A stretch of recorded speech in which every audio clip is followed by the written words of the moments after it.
So, Rob, being surrounded by such an aggressive culture, as a believer, how are you surviving? One thing I believe is this: we can't allow the culture that surrounds us to affect what we believe.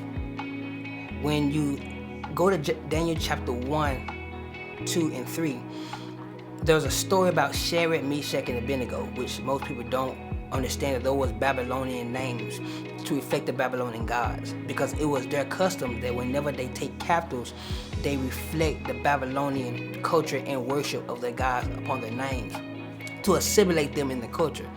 Now, the original names was of Shadrach, Meshach, and Abednego were Hananiah, Mishael, and Azariah, which were actually Hebrew names to reflect the God of Israel. But it was amazing because that actually was given to them by the chief of the eunuchs. But later down in the story, you realize that no matter what or who they were captured by, it never changed their worship. Matter of fact, even when King Nebuchadnezzar set up the image, the golden image, and said at the sound of all these instruments that you should bow down and worship, and whoever doesn't will be thrown into the fiery furnace.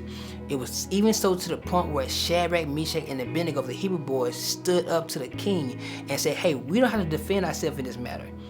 We're not going to serve your gods." And even to the point that says, even if God does not save us, we still won't bow down to the golden image.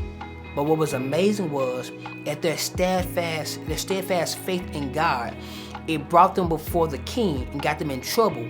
But what was amazing, what could have been an appointment for death turned into an appointment for a demonstration. And therefore, and sometimes I've learned this in our walk, that sometimes God will allow us to be picked on to cause a fight just for him to be introduced to the culture that don't want him. Or sometimes the culture that don't know who he is.